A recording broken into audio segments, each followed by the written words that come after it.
YTN 라디오 김우성의 생생경제.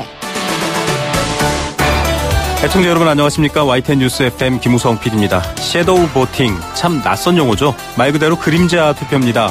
주주총회는 기업의 자산이죠. 주식을 갖고 있는 모든 사람들이 참여해야 되지만 현실적으로 그럴 수 없습니다. 그래서 주총회 기준이 있는데 이 주총회 기준에 불참한 주주의 의결권을 대리 행사할 수 있게 허용한 게 바로 섀도우 보팅입니다. 그런데 허수아비 주총이다, 파행 운영이다 이런 비판도 있고요. 정부에서는 폐지가 아직 무리다라는 연구 결과가 있지만 폐지로 가닥을 잡았습니다. 이제 한 달 정도 남겨두고 있는데요. 기업은 이렇게 폐지를 하는 것은 현실을 무시하는 처사다. 실제로는 그렇게 운영하기 어렵다. 기업 경영에 굉장히 애로가 있다. 이런 이야기로 반발하고 있습니다. 참 용어도 낯설지만 기업의 의사결정도 그간 많은 이야기가 있었죠. 어떤 맥락이 있는지 카이스트 경영대학 김보원 교수와 함께 이야기 나눠봅니다. 경제 토비슈 이번 주도 이인철 소장과 함께 하는데요. 본격 금리 상승을 예고한 금리 인상 관련 소식 또 주거복지 로드맵의 여러 가지 보완점들 짚어봅니다.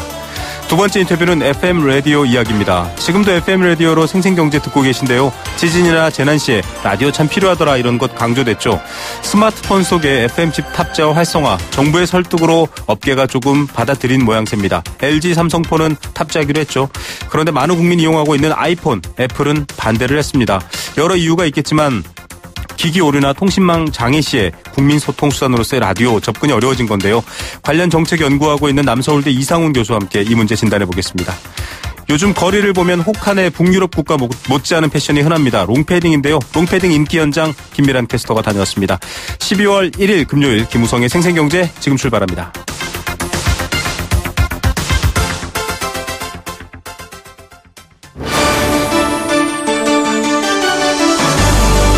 YTN 라디오 김우성의 생생경제.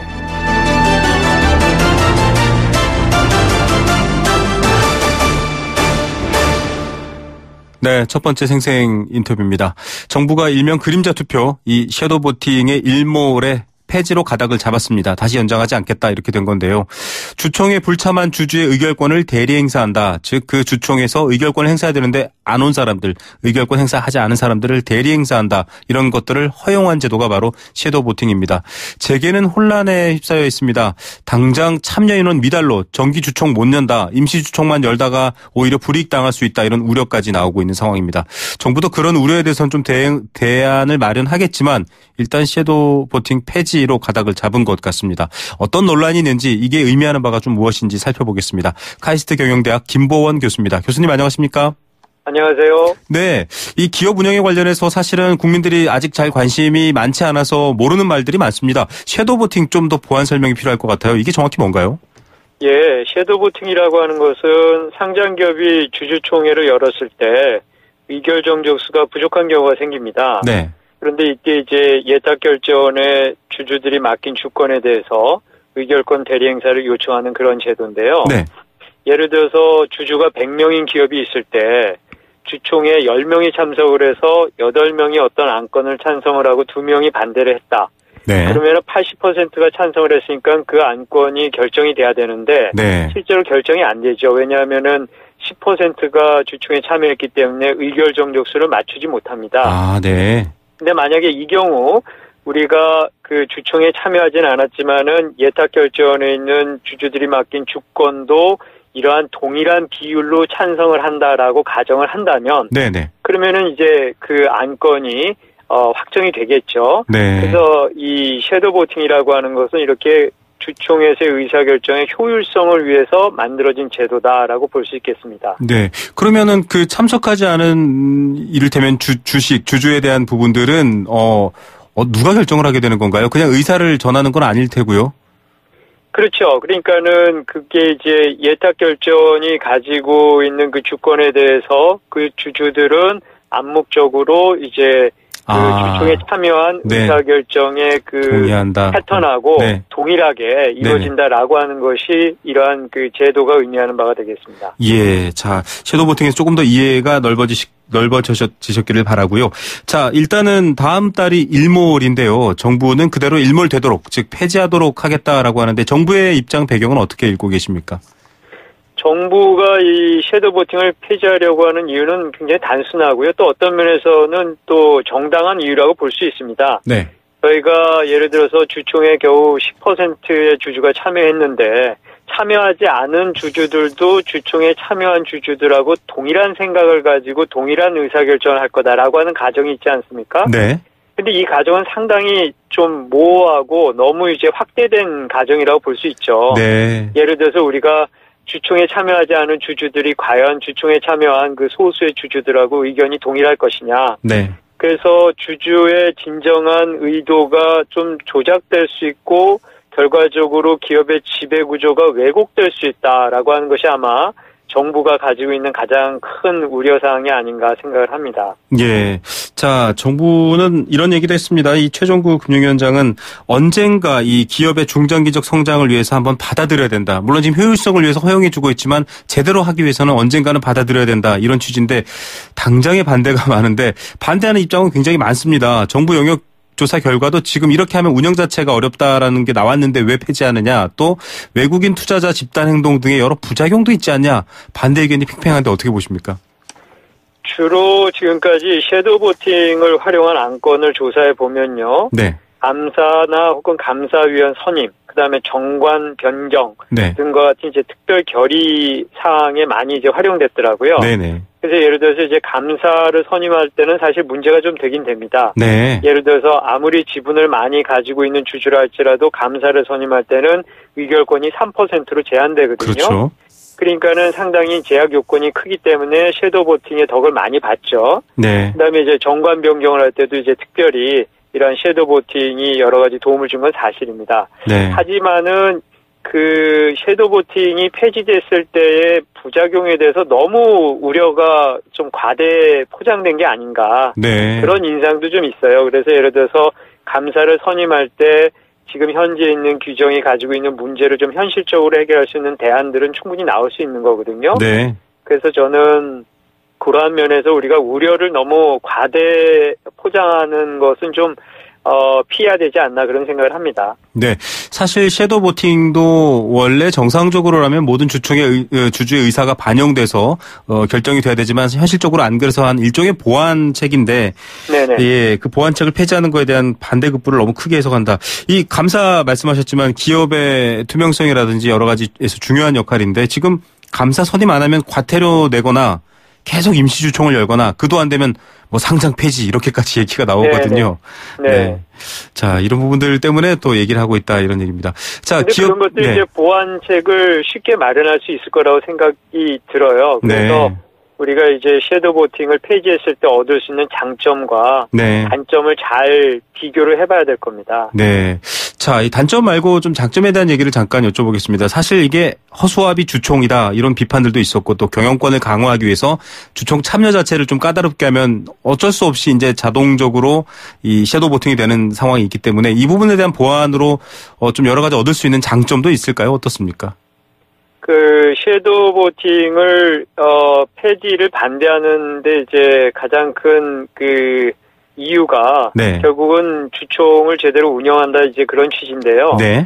근데 사실은 이러한 섀도우 보팅 때문에 오히려 소액 주주들이 주총에 참가하지 않는 그러한 폐해를 가져올 수도 있고 네. 그다음에 아까 말씀드렸다시피 사실은 굉장히 소수의 주주들에 의해서 진위가 전체 주주의 진위가 왜곡될 수 있는 그러한 네. 부작용도 있기 때문에 아까 말씀하신 것처럼 허수아비 주총이다. 이건 굉장히 불명예 아니겠습니까? 그렇죠. 그래서 그러한 그 여러 가지 단점들이 있기 때문에 이러한 섀도우 보팅의 폐지가 가져오는 장점에 대해서도 저희가 좀 더 충분히 논의를 해봐야 된다고 생각을 합니다. 예. 자, 일단은 여러 가지 안이 있습니다. 기업이 현실적으로 어렵다라고 하는 부분도 사실 있기 때문에 지금 정부의 안과 이런 중재안들이 많이 나오고 있는데 정부 안대로 이건 엄격하게 가져가되 좀 기업 내부 상황마다 이 주총에 동원할 수 있는 상황이 다르니까 좀 자율성을 좀 부여하자. 이렇게 지금 절충안도 나오고 있는데요, 교수님. 절충안들은 어떻게 보셨습니까? 절충안이 필요할 겁니다. 그렇다고 해서 이제 장기적으로 저는 사실 장기적으로 섀도우 보팅이라고 하는 것은 폐지돼야 되는 게 맞다고 생각을 하고요. 네네. 사실은 이러한 제도가 있는 나라가 거의 없다고 볼 수 있습니다. 특히 이제 네. 선진국에서는. 그리고 저희도 이 제도가 1991년부터 거의 26년간 지속됐고 사실은 2014년에도 폐지를 하려고 했던 거였거든요. 네. 그래서 3년 동안 유예기간이 주어진 건데 이걸 또 연장하는 것은 바람직하지 않다고 보고요. 장기적으로는 이 제도가 폐지돼야 되기 때문에. 네. 그러나 현실적으로 기업들이 그러한 우려를 가지고 있기 때문에 네. 단기적으로 그런 우려를 해소할 수 있는 단기적인 방안은 마련돼야 되고 그러한 단기적인 방안은 특별한 국회 입법이 없더라도 정부의 그 정책만으로도 좀 가능한 부분이 아닌가 그렇게 생각을 해서 절충안을 마련한다는 것은 중요하다고 생각을 합니다. 예. 자, 절충안조차도 어렵다라고 반대하는 입장에서는 어쨌든 주주의 동의는 한번 좀 구해야 된다라는 또 여러 보완책이 나오고 있습니다. 교수님 사실 기업의 의사결정 관련해서 물론 더 큰 얘기입니다. 섀도우 보팅을 좀 넘어서는 얘기인데 지금 다양한 얘기가 나오고 있지 않습니까? 그간 대기업들을 중심으로 한 여러 가지 사회이사 제도도 마찬가지고요. 네네. 지금 좀 많은 변화의 시기가 있습니다. 큰 흐름에서 좀 이런 기업 의사결정 구조 어떤 좀 네. 보완책이 더 필요할까요? 조언 부탁드립니다. 예, 아주 좋은 그 질문이라고 생각을 하는데요. 저희가 이 기회에 장기적이고 근본적으로 주주총회가 어떤 의미를 가져야 되고 주주란 누구인가 거기에 대한 새로운 그 정의와 이해가 필요하다고 생각을 하고요. 네네. 그다음에 기업의 입장에서도 지금까지는 사실 우리나라 기업들이 주주들이 오히려 주주총회에 안 오기를 바라는 마음으로 그냥 속전속결하는 것도 사실은 현실이었거든요. 네. 왜냐하면 주주들이 또 여러 가지 의견들을 내게 되면은 기업 경영의 효율성이 떨어진다고 봤기 때문에. 네네. 근데 이제는 그걸 넘어서서 다양한 주주들이 가지고 있는 의견을 다 받아서 반영을 해서 어떤 그 컨센서스를 이룰 수 있는 네. 그러한 자세를 기업이 가져야 되고요.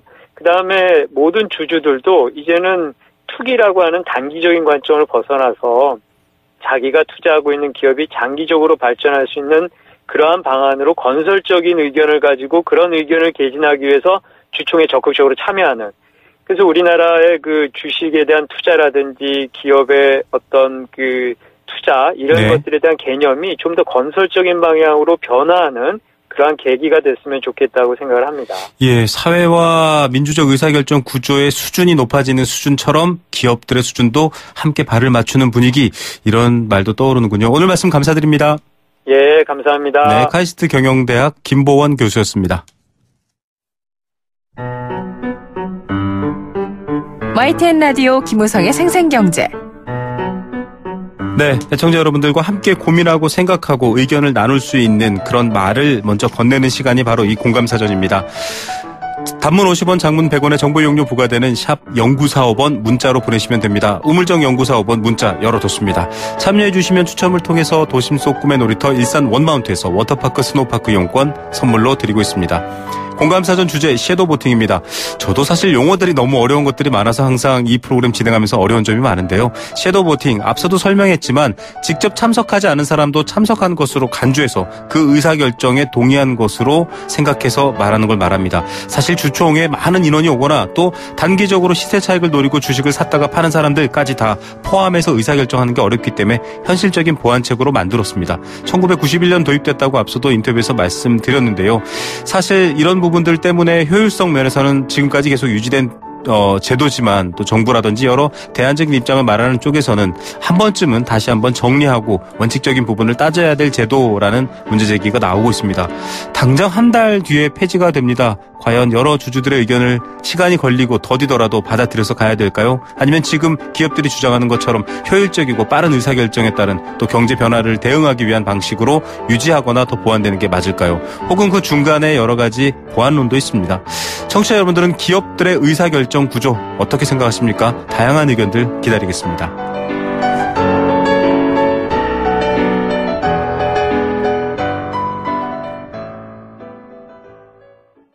네, 생생경제 일부 포스코와 함께했습니다. 캠페인 함께 듣고요. 이번 주 주요 경제 이슈들 정리해드립니다.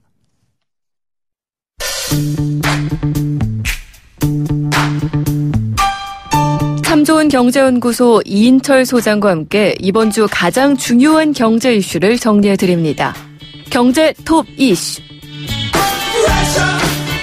네, 이번 주 갑자기 추워졌습니다. 그런데 이 내려간 수은주와 달리 갑자기 올라간 것도 있습니다. 갑자기는 아니고요. 사실 올라간다고들 예고가 돼 있었죠. 바로 1.5%의 기준금리입니다. 다양한 경제 상황 변화가 있는데요. 좀 깊이 있게 그 흐름과 맥락 파악해야 될 것 같죠. 늘 그 시간을 도와주시는 분입니다. 참 좋은 경제연구소 이인철 소장 스튜디오에 나오셨습니다. 안녕하십니까? 예, 안녕하세요. 네, 아까 제가 수은주에 비교했는데 기온은 뚝 떨어졌는데 금리는 올라갔습니다. 어떻게 보십니까? 금리를 한 번 올렸을 뿐인데 파장이 만만치가 않습니다. 네. 대출자들한테 사실 금리 인상이라는 건 호환 마마보다도 더 무서운 거거든요. 네. 지금 뭐 예금 대출 금리뿐만 아니라 부동산, 어제는 주식 시장까지 출렁거렸습니다. 맞습니다. 그리고 환율, 외환 시장까지 뭐 경제 전반에 걸쳐서 영향을 미치는 사안인데 이게 지금까지 거의 6년여에 걸쳐서 지금 역대 한 번도 보지 못했던 1%대 사상 초유의 초저금리가 막을 내렸다라는 건데요. 이게 그러면 그만큼 경기 회복세가 좋아졌느냐 이 부분을 들여다보면 사실 실감하기는 좀 어렵습니다. 네. 소득이 좋지 않기 때문에 그런데요. 그래도 이주열 총재의 말을 들어보면 뭐 글로벌 경기 회복세가 좋아졌고 우리나라도 잠재 성장률을 웃도는 성장세가 나타나고 있다는 겁니다. 네. 만에 하나 실기한다면 금리 인상이 지연됐다면 어떤 일이 벌어지느냐. 자산 버블 현상이 심화될 수 있습니다. 네. 주식과 부동산 시장이 더 과열될 수 있고요. 네. 또 한국과 미국 간 금리 역전 현상이 나타나게 되면 뭐 당장은 아니더라도 외국인 투자 자금이 빠져나갈 가능성이 있기 때문에 네. 한국은행 입장에서는 좀 선제적인 측면에서 나서는 방어적으로 나서야 네. 됐군요. 예. 자, 뭐 물가 같은 경우도 사실은 이 금리 반영이 아주 중요한 요소인데 뭐 너무 좀 언론들이 성급한 것 같아요. 아직까지 뭐 물가 낮다, 안정적이다 이런 기사들이 나오고 있는데 단기적으로 볼 수 있는 문제는 아닌 것 같고. 자, 그래서 지금 1.5% 올린 것보다 더 관심 있는 게 어떤 속도로, 어떤 느낌으로 올라갈 것인가요? 대출 금리는 벌써 한 1년 전부터 1% 가까이 올랐거든요. 네. 정말 중요한 문제가 내년 얼마나 올릴 건지인데요. 이번에 금통위원 가운데 7명 중 1명이 소수 의견을 냈죠. 그렇습니다. 금리 동결하자라는 거예요. 그럼 왜 이분은 이 금리 동결하자라는 의견을 내놨느냐. 아직 고용도 불안하고 또 물가도 기대만큼 높지 않다는 겁니다. 네. 그러면 이제 이주열 총재마저도 뭐 통화정책의 완화 기조는 유지해 나가겠다라는 것은 한마디로 이 금리 인상 속도는 천천히 유지하겠다는 겁니다. 그럼 내년도 우리나라의 금리 인상 속도폭은 어떻게 되느냐. 사실 글로벌 경기 회복세가 어떻게 되느냐. 특히 미국 경기 회복이 중요합니다. 네. 미국의 금리 인상 속도를 보게 되면 미국은 예전부터 2015년부터 긴축을 했어요. 네. 2015년에 한 차례 2016년에 한 차례. 네. 그리고 올해만 2번 했고 이번 달 중순에 한 번 하게 되면 3번이에요. 네. 그러니까 내년도 이런 스텝이라면 미국은 2번 내지는 3번 정도 금리를 올릴 텐데 네. 그러면 한국은행은 한 차례 내지는 2차례 정도 가능하지 않겠느냐. 네. 타이밍상 상반기는 좀 어렵겠고 하반기에 올리지 않겠느냐라는 거거든요. 네. 그러니까 한은이 고민하는 건 그겁니다. 경기 회복세에 충격을 주지 않을 타이밍이 언제냐. 이 타이밍인데 네. 급하게 가기보다는 베이비 스텝 천천히 갈 것이다라는 겁니다. 예, 뭐 긴축 얘기 나오면은 경제 기사에 긴축 발작 이런 용어가 있을 정도인데 사실은 굉장히 시장 충격을 받게 되면 뜻하지 않은 부작용이 있습니다. 그 부분을 아주 철저하게 고려하겠다. 베이비 스텝 천천히 오르겠다. 예, 그런데도 불구하고 불안해하시는 분들은 많죠. 자, 뭐 대출 전략도 중요하고요. 금리가 오르면 또 준비해야 될 것들이 많아져요. 실제로 생활하시는 분들 어떤 준비들 해야 될까요? 저도 이 시간에 이제 금리가 이제 상승기로 접어들었기 때문에 네. 3년 이하 단기 대출은 변동 상품이 유리하고 10년 이하 장기 상품 이상 장기 상품은 고정형 대출 상품 유리하다라고 얘기하는데요. 근데 제가 어제 직접 찾아봤어요. 네. 전국은행연합회에 가면 금리를 비교할 수 있습니다. 네. 시중은행에서 고정 금리 대출 상품이 있다 없다? 잘 없나요? 거의 없답니다. 와. 시중은행 30여 개에서 주택대출 상품을 선보이고 있는데 네. 30년 동안 고정금리 주는 상품은 2개에 불과합니다. 이거를 보도해야 되겠는데요. 정책금리 상품을 제외하고 네. 은행은 만들 수가 없어요. 왜냐하면 30년 동안 고정금리로 묶어놓으면 나중에 금리 인상이 역마진 발생하기 때문에 그렇죠. 은행은 만들지도 팔지도 않는다는 겁니다.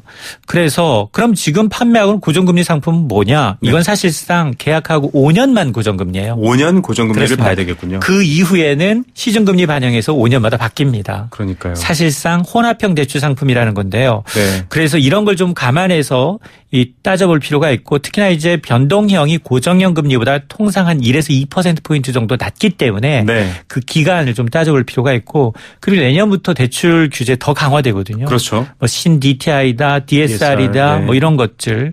그러다 보니까 대출 필요하다, 가능한 한 해 넘기지 않고 빨리 받는 게 좋고요. 네. 그리고 예금도 문제예요. 예금도 이런 금리 상승기에는 짧게 네. 3개월, 6개월 단위로 쪼개서 들어야 됩니다. 네. 왜냐하면 금리 오를 경우에 바뀌죠. 갈아탈 상품이 맞습니다. 있어야 되기 때문에 만기를 길게 갖고 가는 상품은 예금 상품은 좀 좋지 않아 보입니다. 예. 아니 이 얘기로 칼럼을 하나 쓰셔야 될 것 같아요, 소장님. 그 고정금리 유리하다 얘기했는데 고정금리가 없다. 참 황당하네요.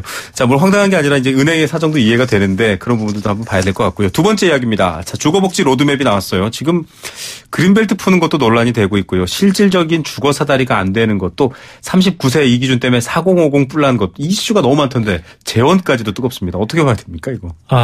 일단 보니까 이게 100만 호거든요. 5년 동안. 네. 그러면 이제 매년 20만 호 정도를 공급하는데요. 이 가운데 62만 호가 입지가 좋은 수도권에 공급을 한다. 수도권에선 그린벨트 8곳을 풀고 전국에 40여 개 택지를 조성하겠다라는 거거든요. 네. 근데 100만 호 가운데 62만 호가 수도권에 공급한다. 이럴 만한 데가 있나라는 겁니다. 네. 그러면 이제 그린벨트 푼다는 건 찬반 논란이 좀 큽니다. 맞습니다. 난개발을 이유로 환경단체가 강하게 반발하고 있기 때문에 예전에도 못했던 경우 많아요. 지금도 사실 서울이라는 구분이 없을 만큼 도시 과밀화의 원인이기도 하고요. 맞습니다. 그리고 이제 이 60만 호가 어느 정도냐면 분당급 신도시가 10만 호예요. 네. 그러니까 신도시 6개, 10개를 짓겠다는 거거든요. 그러다 보니까 그 돈도 문제예요. 지금 그렇죠. 재원도 녹록치 않은데 정부는 지금 5년 동안 119조 원 드는데 지금 반영된 예산은 13조 원. 나머지 106조 원은 주택도시기금인데요. 네. 이 주택도시기금이 그냥 쌈짓돈이 아니에요. 이 쓸 용도가 다 정해져 있어요. 네네. 뭐 보금자리 주택이라든가 이 정책금융상품도 이게 지원이 돼야 있죠. 되고요. 네.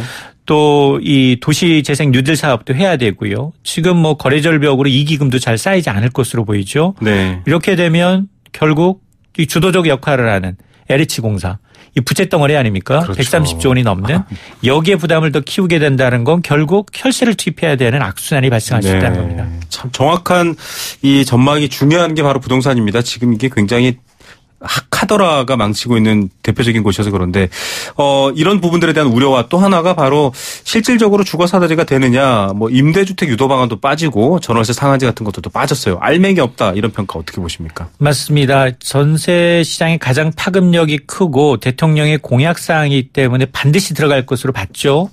연 5% 이상 이 전월세 상한제를 통해서 인상을 못하게 하든가 네. 아니면 뭐 전세 계약을 최대 4년까지 살 수 있도록 하자는 방안 또 다주택자 임대주택 등록 유도하는 방안 다음 달로 미뤄졌는데 이게 사실 여러 가지 이유가 있어요. 일단 사전조사가 너무 미흡했다. 네. 지금 2년 주기로 임대차 시장이 돌아가고 있는데 이 끝내지 못했다라는 거. 네네. 또 하나는 법 개정 사항이다 보니까 반대의 맞아요. 주장도 만만치가 않고요. 내년 지방선거라는 이 정치적 변수까지 감안하게 되면 그리고 이제 이번 이 기준금리 인상 전에 발표를 했기 때문에 네. 금리를 올렸을 경우 과연 임대차 시장에 어떤 영향이 있는지를 좀 보고하자라는 그런 이 관측이 깔린 것으로 보입니다. 네.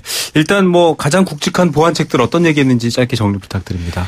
일단 이게 숫자는 너무 이 100만 호가 좀 거창하다는 겁니다. 네. 박근혜 정부에서 190만 호를 짓겠다라고 했는데 55만 호에 그쳤어요. 네. 이전 정부가 대부분 3분의 1 정도 수준에 그쳤거든요. 네네. 그러다 보니까 숫자에 급급해하지 말고 정말로 이게 임대주택이라는 건 네. 정말 어려운 사람들이 필요한 곳, 필요한 것에 뭐 만주택이라도 효과를 보기 위해서는 반드시 수요자들의 수요가 있는 곳에 지어야 맞습니다. 되거든요.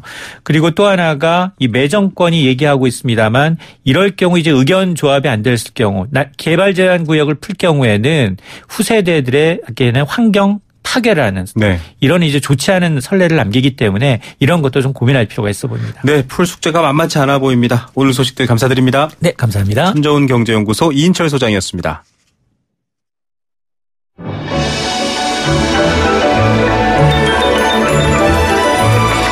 오늘의 경제를 들여다보는 시원한 창. YTN 라디오 김우성의 생생경제 생생인터뷰. 네, 두 번째 생생 인터뷰 보내드리겠습니다. 작년 경주 지진, 얼마 전 포항 지진, 재난 상황 올 때마다 국민들에게 가장 절실한 게 뭘까요? 정보입니다, 정보. 정확하게 지금 일어난 일이 무엇이고 또 내가 어떻게 대처해야 될지를 지속적으로 알려줘야 되는 거죠. 많은 국민들이 인터넷과 각종 정보 또 오락까지 이 스마트폰을 통해서 향유하고 있지만 사실 그것만으로는 부족합니다. 물론 작년과 달리 올해 재난 문자 메시지도 빨리 전송됐고 대응도 빨랐다라는 평가가 있지만 스마트폰의 정보 전달 충분할까요? 안전할까요? 이런 두려움이 있습니다. 이번에도 카톡은 또 먹통 이야기도 있었고 여러 가지 논란이 있었죠. 재난 매체로서 FM 라디오의 중요성이 그래서 제기되고 있는데요. 많은 국민이 사용하는 스마트폰에 FM 칩을 활성화시켜서 스마트폰으로 라디오 들을 수 있게 하자라는 논의가 있었습니다. 물론 다양한 입장 때문에 정부가 강제할 수는 없긴 한데요. 어떤 점들 생각해 봐야 될지 지금 또 애플 아이폰 같은 경우는 불가 입장이 나왔는데 어떻게 바라봐야 할지 관련 정책 수립 연구와 활동을 하시는 분입니다. 미디어 다양성 위원이기도 하시죠. 남서울대 이상훈 교수 전화로 연결합니다. 교수님 안녕하십니까? 예, 안녕하세요. 예, 일단 뭐 재난 대비 효용성 등의 이유 때문에 정부에서도 FM 칩의 스마트폰 탑재 및 활용을 추진하고 있다고는 알려져 있는데 이게 뭐 법적인 강제성이 있는 건가요? 어떤 상황입니까? 예. 말씀하신 대로 재난에 대비하여 스마트폰에 FM 라디오 수신 기능을 활성화하자라는 요구가 있었고요. 네네. 이를 의무화하는 법안이 2016년 9월에 국회에서 발의된 바가 있습니다. 그리고 해당 법안에서는 스마트폰에 FM 라디오 수신 기능 탑재를 강제하는 내용이 담겨 있습니다만은 네네. 이럴 경우에 이제 국가 간 무역 마찰이 발생할 가능성도 있고 해서 네. 법으로 강제하기보다는 업계의 자율적 수용이 바람직합니다. 예, 이게 사실 또 무역의 문제가 껴 있습니다. 이걸 강제 탑재하느냐 마냐 여러 가지 국가의 상황이 달라서 그런 건데 오늘 기사가 계속 화제가 됐던 게 삼성 LG폰과 달리 이 애플 즉 아이폰은 FM 칩 탑재 불가하다 이렇게 입장이 나왔거든요. 네. 우리나라에서 아이폰 쓰시는 분들도 많은데 이 반대 어떻게 봐야 될까요? 그렇죠. 이게 이제 그 이유가 애플이 단순히 스마트폰 단말기만을 생산해서 판매하는 회사가 아니기 때문입니다. 네. 우리 이제 방송 멀티미디어 생태계를 뭐 CPND, 콘텐츠 플랫폼 네트워크 디바이스 구조로 설명이 가능한데 네네. 이 생태계에서 애플은 네트워크를 제외한 콘텐츠 플랫폼 디바이스 모든 영역에서 수익을 창출하고 있습니다. 네. 그러다 보니까 음악이나 뭐 이런 콘텐츠들을 자사의 플랫폼을 이용해서 다운로드 서비스, 또 실시간 스트리밍 서비스 같은 걸 제공하면서 수익을 올리고 있는데, 네네. 여기에 이제 그 스마트폰 라디오가 내장됨으로 해서 그런 그 기존의 비즈니스들이 네. 좀 뭐 매출이 감소된다든지, 네, 그런 이유에서 이제 부입반대하는 뭐 그런 측면이 있습니다. 예. 사실 뭐 지금 협조를 하고 있고 또 고마운 일이지만 뭐 국내 제조사나 혹은 국내 네트워크 그러니까 이통사나 이런 쪽에서도 별로 달가워하는 분위기는 아닌 거죠. 그렇죠. 사실 이제 이통사들도 마찬가지로 이 방송 직접 수신이 그 자사 단말기에서 이루어짐으로 해가지고 네. 기존에 이제 그 데이터를 소모하면서 수신하던 뭐 스트리밍 서비스 같은 네. 그런 서비스 비즈니스에 좀 지장이 있지 않겠습니까? 네네. 그래서 달가워하지는 않죠. 이 FM 라디오가 다른 또 영향을 미치지는 않을 텐데 좀 많은 분들이 또 논의를 더 해야 될 상황인 것 같고요. 미국 역시 연방통신위원회 FCC죠. 뭐 한국의 방통위 같은 역할일 텐데 필요성과 요청을 했는데 역시 애플은 미국 정부에 대해서도 노 했습니다. 근데 그렇죠. 이쪽 정부 저쪽 정부 다 관심이 있으면 최소한 한미 정도라도 좀 입법화나 강제성 하면 안 되나 이런 좀 말 그대로 정책을 좀 세게 밀고 나가면 안 되나 이런 궁금증이 있는데 어떻습니까? 그렇죠. 사실 이제 애플이 뭐 우리 정부 말도 안 듣지만 미국 정부 말도 잘 안 듣죠. 네. 그래서 그 뭐 얼마 전에 미국 안보 관련해서 그 테러리스트들이 사용했던 애플사 아이폰의 그 정보 네네. 해독 요구 그것도 거부한 적이 있었고요. 네네. 그리고 뭐 배터리 같은 것도 교체가 불가능하게 아예 내장을 해서 그렇죠. 환경 보호 측면에서는 상당히 비난을 받는 경우도 있습니다. 그래서 미국 내 일부 주정부에서는 애플사 제품 납품을 받지 않는 것도 있는데 네네. 뭐 애플이 그래서 아이폰의 FM 기능 내장을 거부하는 건 뭐 당연한 반응입니다만은 네. 이동통신망이 불능화된 그런 재난 상황에서 국민들의 안전 확보를 위해서 스마트폰에 라디오 수신 기능 탑재한다라는 거는 참 이게 너무나 필요하지 않습니까? 네, 그렇죠. 그래서 우리가 단독으로 뭐 법제화를 추진한다고 하면은 그런 무역 마찰 같은 문제점이 예상이 되지만 네. 미국이나 유럽 등과 같이 공조해서 추진한다고 하면은 네. 그런 문제들을 저희가 생각하지 않아도 되기 때문에 네. 상당히 바람직한 방안이라고 생각이 됩니다. 예, 자 국제적 공조와 공감대라면 또 다른 길이 열릴 수 있다. 예. 이제 이런 지적이었습니다. 사실 이게 알맹이는 FM 라디오의 어떤 플랫폼으로서의 가치 가치 같은 것들을 좀 찾아봐야 될 것 같습니다. 사실 전 국민의 한 20% 정도만이 라디오를 듣는다 이렇게 알려져 있기도 한데 교수님께서도 라디오에 잠시 몸담은 적이 있는 걸로 알고 있는데요. 예. FM 라디오의 플랫폼적인 가치 어떻게 평가하십니까? FM 라디오 방송이 사실 TV나 다른 매체를 출연에 의해서 쇠락할 거라는 전망들이 있어 왔잖아요. 네, 그렇죠. 올드미디어죠. 근데 이제 최근에 어떤 그런 그 조사 결과를 보면은 전 세계적으로 라디오 방송이 네. 여전히 건재하고요. 네. 미국이나 영국 같은 그런 국가에서는 라디오 청취율이 90% 이상을 유지하고 있습니다. 거의 대부분의 국민이 라디오를 듣고 계시는군요. 네. 예, 그리고 뭐 영국은 일주일에 평균 뭐 21시간씩 들으십니다, 라디오를. 네. 예, 그래서 이제 뭐 여러 경쟁 매체들이 많이 나오고 있습니다만은 그런 매체들을 다 제치고 아직도 이제 그 최고로 인기 있는 매체로 이제 각광을 받고 있고요. 네네. 그리고 이제 그 요즘 그 전 세계적으로 지진 같은 자연재해 발생이 그렇죠. 빈번해지면서 재난경보 서비스를 위한 필수 매체로 그 중요성이 더욱 부각되고 있는 상황입니다. 예. 자, 재난과 여러 가지 어떤 콘텐츠로서의 가치로서도 인정받고 있는데 뭐 해외 사례도 설명해 주셨지만 말씀드린 것처럼 결국 국내 내부는 아직 뭔가 논의 자체가 좀 부족하다라는 인식도 있습니다. 물론 뭐 교수님을 비롯해서 많은 또 라디오사들도 이런 국민들에 대한 어떤 서비스 여러 가지 스마트폰에 관련된 정책 이런 것들도 목소리를 내고 있긴 한데 어떻습니까? 좀 추가해서 이야기될 부분들 뭐 어떤 것들이 더 필요할까요? 예.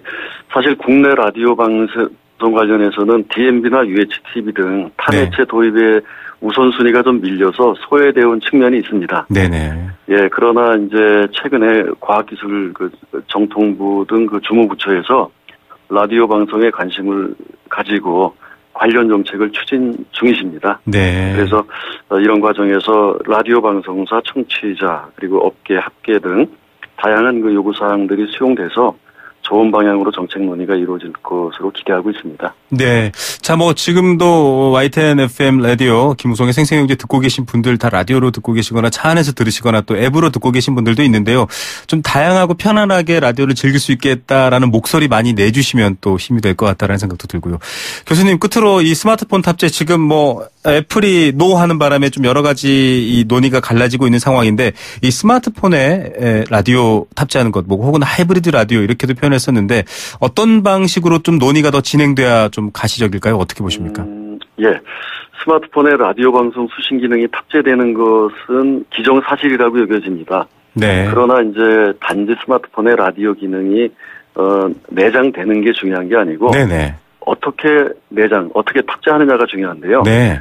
고려사항으로 세 가지를 제시할 수 있겠습니다. 네네. 예, 첫째는 안테나가 내장되어서 네. 이어폰 연결 없이도 수신이 가능해야 된다는 것이고요. 네. 예, 둘째는 하나의 앱으로 모든 라디오 방송 채널들 수신이 가능해야 된다는 겁니다. 네. 지금은 이제 우리 스트리밍으로 라디오 듣는 걸 생각을 해보면은 방송 채널마다 그렇죠. 앱을 하나씩 다 설치해야죠. 근데 앞으로 이제 하나의 앱으로서 다 들을 수 라디오 방송 직접 수신이 다 가능해져야 네. 된다는 거고요. 그리고 이제 마지막 세 번째로는 재난관리 체계와 연계된 뭐 자동 웨이크업 기능. 그러니까 우리가 뭐 잠을 자고 있더라도 네네. 또 그 상황에서 이동통신망이 뭐 불능화됐더라도 네. 이 라디오 채널을 통해서 재난 경보를 받고 맞습니다. 라디오가 반응을 해가지고 네네. 뭐 대피할 수 있는 그런 기능들, 네. 그런 재난 경보 체계 제공 기능들이 네. 구현이 돼야 된다라는 겁니다. 예, 중요한 네. 내용이신 것 같습니다. 사실 이 네. 저녁에 취침 모드, 방해 금지 모드 이렇게 해놓으면 문자 수신 소리도 안 들립니다. 재난 문자 같은 경우 좀 다른지는 모르겠습니다만 그런 경우를 감안해서라도 좀 FM 라디오가 중요한 이 재난 상황을 좀 알려줄 수 있는 것들 가장 기본적이지만 좀 다양한 고민들을 해야 되겠다라는 말씀 또 도움 말씀 얻을 수 있었네요. 오늘 말씀 감사드립니다. 네. 네, 남서울대학교 이상훈 교수였습니다.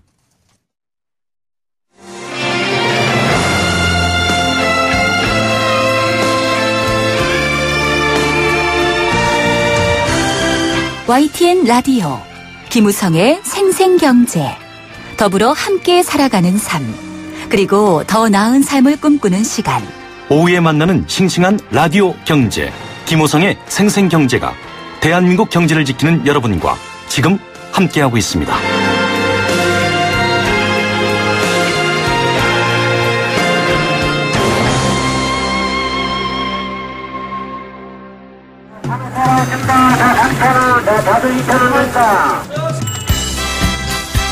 우리 삶의 경제 현장을 들려드립니다. 생생경제, 경제의 소리.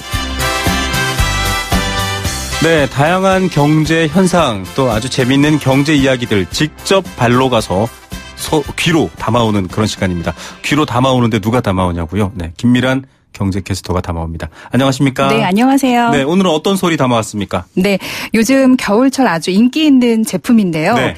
거리에서 발목까지 내려오는 롱패딩을 입은 풍경을 많이 볼 수 있죠. 많이 봅니다. 네, 일명 평창 롱패딩, 또 이불 패딩이라고 부르는데요. 패딩, 네. 예, 중고등학생들 사이에선 교복 위에 무릎까지 내려오는 롱패딩을 입으면서 유행 패션이 됐습니다. 네. 혹시 자녀분은 사달라고 하지 않으세요? 아직은 초등학생이라 그러지는 않는데요. 네. 중고등학생들은 다 입고 다니더라고요. 네, 맞아요.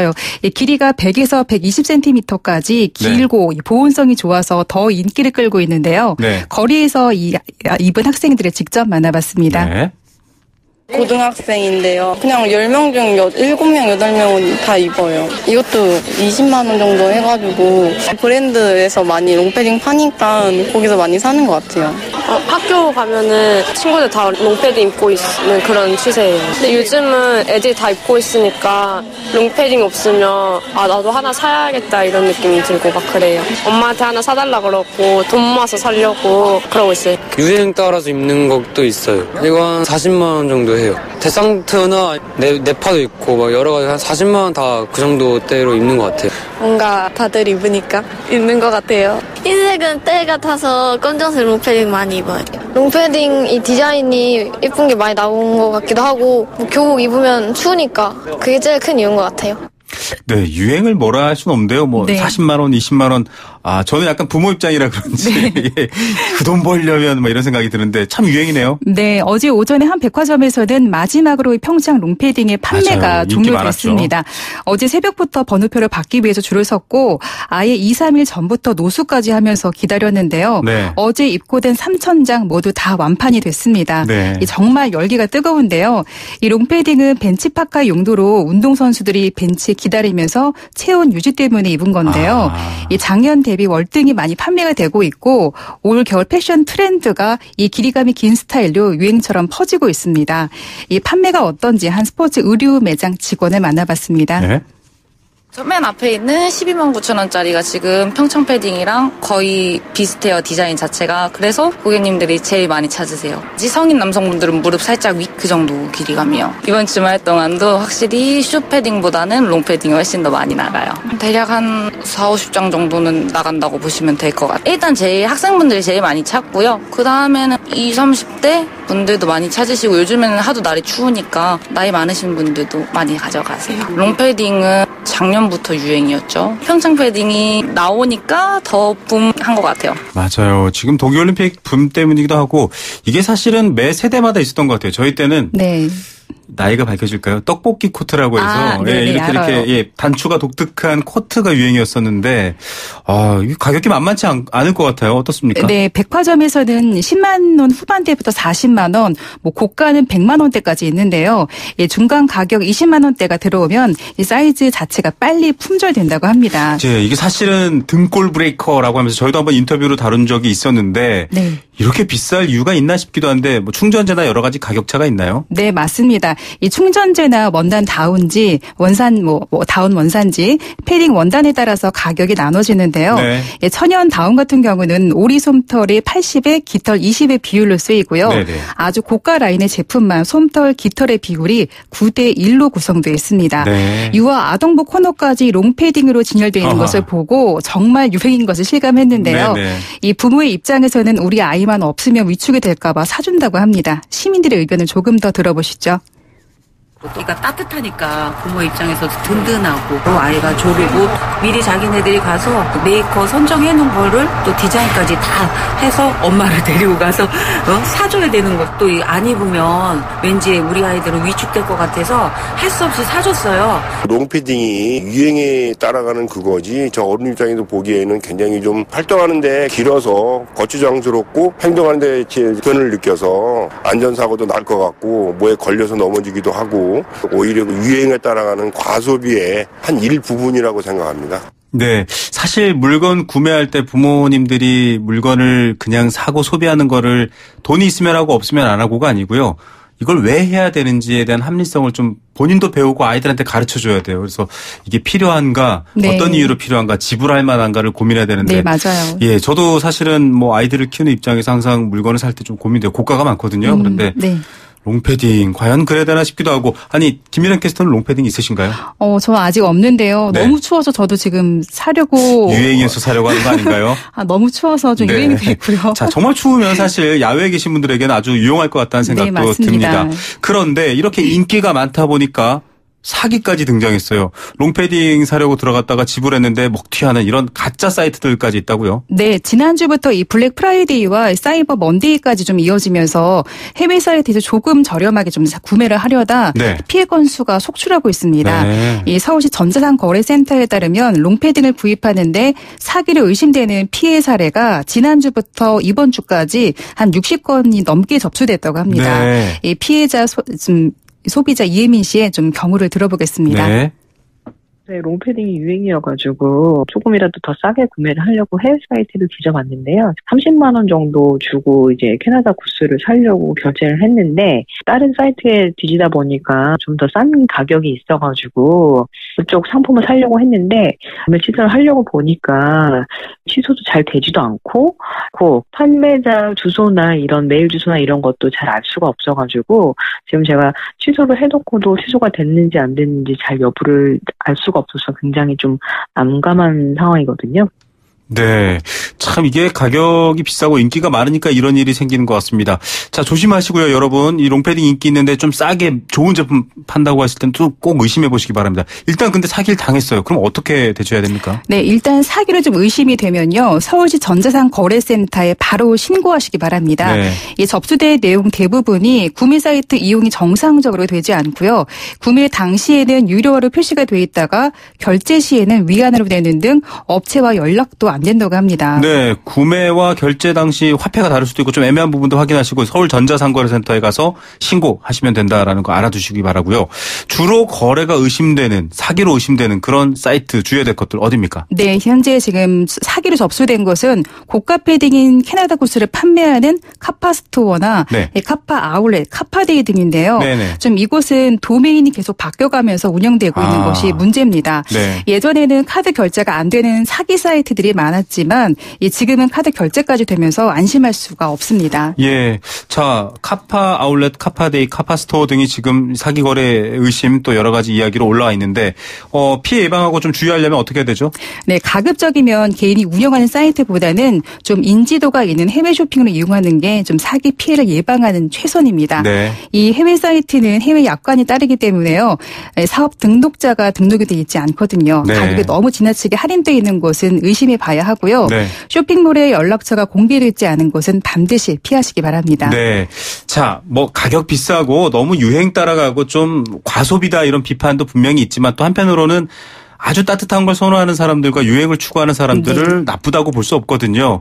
기왕 사신다고 지금 계획하신 분 있으면 그분들께 네. 한번 팁 알려주십시오. 좋은 패딩 어떻게 골라야 됩니까? 필파워가 높은 제품이 보온성이 매우 좋은데요. 네. 압축했다가 다시 부풀어 오르는 복원력인데요. 네. 이 거위털보다 거위털이 오리털에 비해서 필파워가 더 높습니다. 그렇군요. 이 필파워가 800 이상의 고가 패딩을 좀 무리하게 구매할 필요는 없고요. 네네. 600 정도만 돼도 보온성이 우수하니까요. 네. 본인에게 좀 필요한 제품으로 꼼꼼히 살펴서 잘 선택하시기 바랍니다. 네, 거리에 가보면 800 이상의 아주 빵빵한 정말 히말라야를 당장 올라가도 될 것 같이 그런 패딩 입고 다니시는 분들이 있는데 네. 그만큼 또 살면서 겪는 어려운 일을 잘 해결하는 힘이 되셨으면 좋겠습니다. 오늘 취재 감사합니다. 네, 감사합니다. 김미란 경제캐스터였습니다.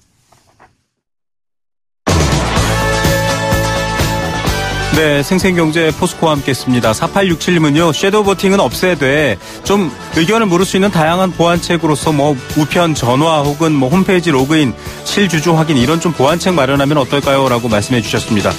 9264님은요. 주식 잘 모르긴 하는데 이건 뭐 집단의 제왕적이고 좀 독선적인 정책에 방해받을까 봐 좀 그렇게 하는 것들 좀 이상합니다. 라는 의견도 주셨고요. 4809님은 외국 자본에 대한 걱정해 주셨습니다. 우리나라 기업 주변 나라에 먹잇감 되면 어떡합니까? 이런 의견 주셨고요.